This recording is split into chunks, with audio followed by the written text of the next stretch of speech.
Hey guys, welcome to MNMM PT NAATI YouTube channel. Today I am going to cover a very simple difference between the note taking of Retell Lecture and Summarise spoken text. I have seen a lot of students, they mess up between the note taking methods of these two topics and they just get confused. And today I want to just get rid of that confusion so that it's very easy for all of you to understand that okay, this is how you take notes for Retell and this is how you take notes for Summarize spoken text. So what I will do is I'll play an audio and show you for an audio how can you take notes for Retell Lecture, and for the same audio how can you take notes for Summarize spoken text. Because let's say if your friend got X audio in Retell Lecture, you can get the same audio in Summarise spoken text. So just be careful of that. If you're practicing Retell Lecture from any website or any app, you can use that same audio to practice Summarise spoken text as well. So let's get started. Let's first do Retell Lecture. So if you have watched our videos on Retell Lecture, the first thing we do is we'll make a cross like this. We'll make a couple of bullet points like this.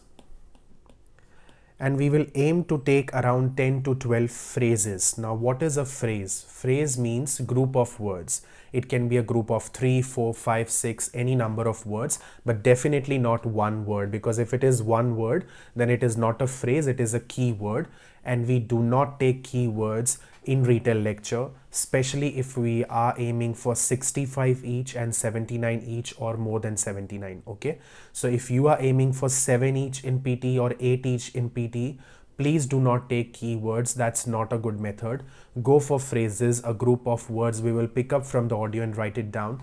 What if your phrases do not make sense? That's absolutely fine. What if your phrase makes sense? That is also absolutely fine. So here we are not there to make sense, but still we need to write phrases and not keywords. Let's see how we'll do that.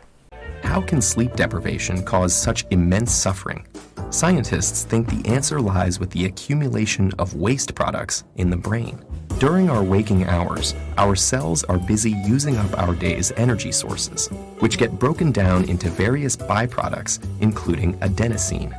As adenosine builds up, it increases the urge to sleep, also known as sleep pressure. In fact, caffeine works by blocking adenosine's receptor pathways.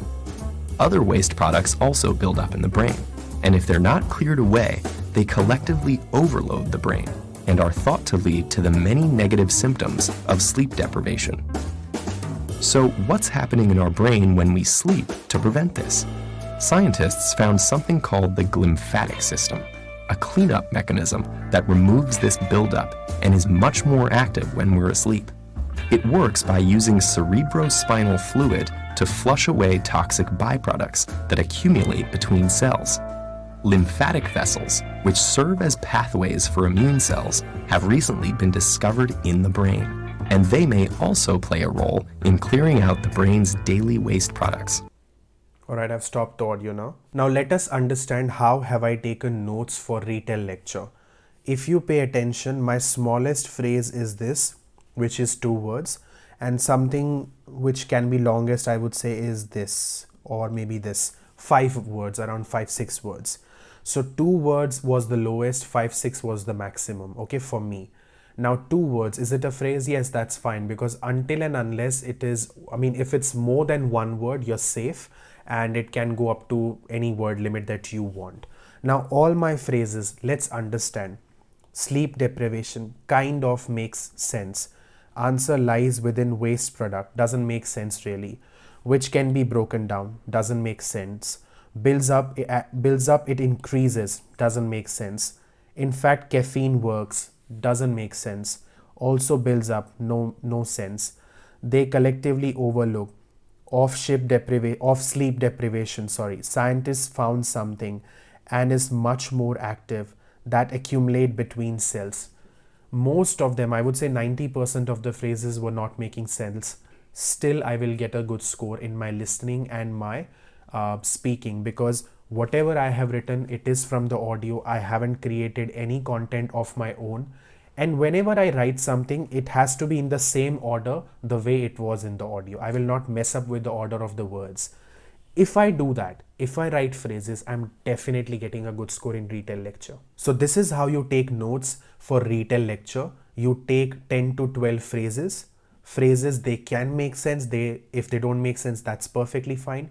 Minimum 2 words, maximum you can go up to whatever you want. Please make sure you take notes like this and not keywords, especially if you're aiming for 7 each, 8 each or more. Okay.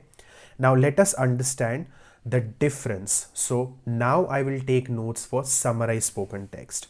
For Summarize spoken text, again I'll make a cross and I'll just put 4 bullet points. That's it, not much.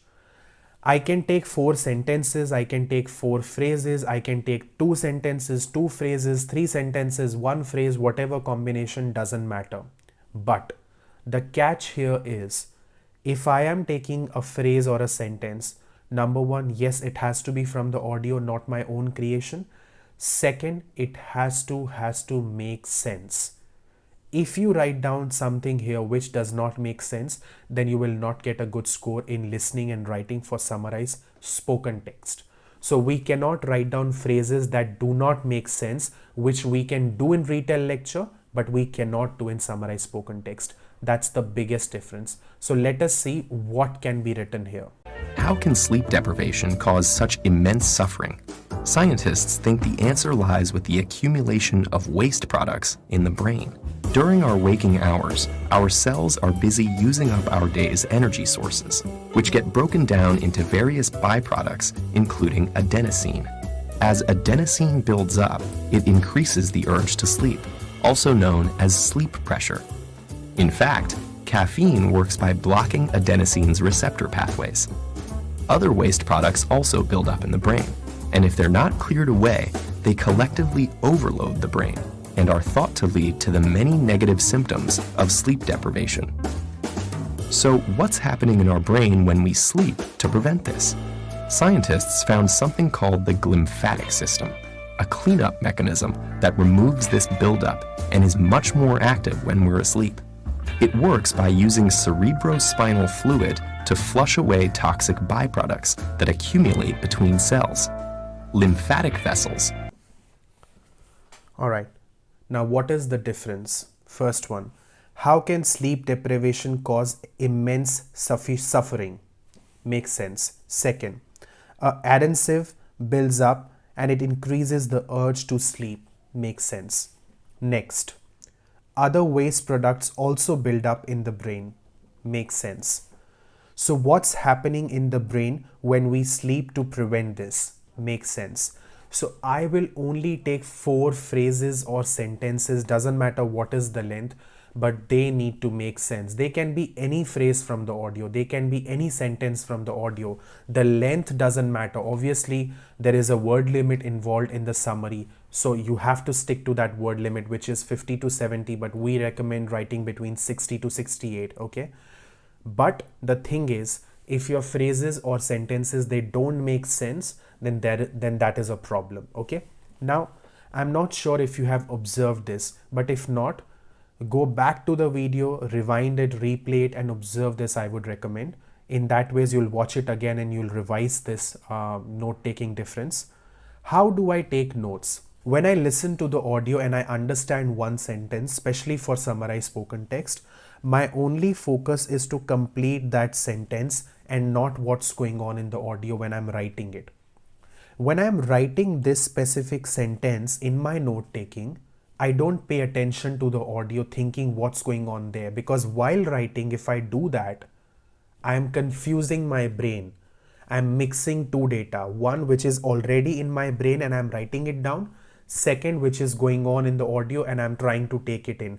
Don't multitask at this point, it is not recommended. Okay, so when I am about to finish this, you might have noticed that I wrote here something but then I cancelled it because I felt that this won't make sense and I immediately cancelled it and I started with a new sentence from here. While I was writing the second sentence, I only focused on writing it, not what's going on. The moment I'm about to finish this, my brain, my ears will go back to the audio, see what's coming up from where I can pick up a sentence which will make sense, and I'll write it down here as well. Okay, understand the difference between the note taking of Retell Lecture and Summarize spoken text. Please don't mix it up, because every topic has different requirements, every topic has a different scoring. Retell Lecture gives scores to listening and speaking, but Summarize spoken text will give score to writing and listening. So there is a huge difference. Don't think that it's the same note taking. Please don't take keywords in Summarize spoken text or even phrases that do not make sense. That is a wrong way of doing this topic. Maybe that's the reason you're not getting your score. Please follow this method, and if you have any questions, feel free to put that in the comment section below, or get in touch with us using Facebook Messenger or Instagram. Just search for our channel's name, which is MNMMPT NAATI. And then if you need any further help, any one-on-one consultations, we're more than happy to discuss that with you personally. With that, I'll let you go, and bye for now.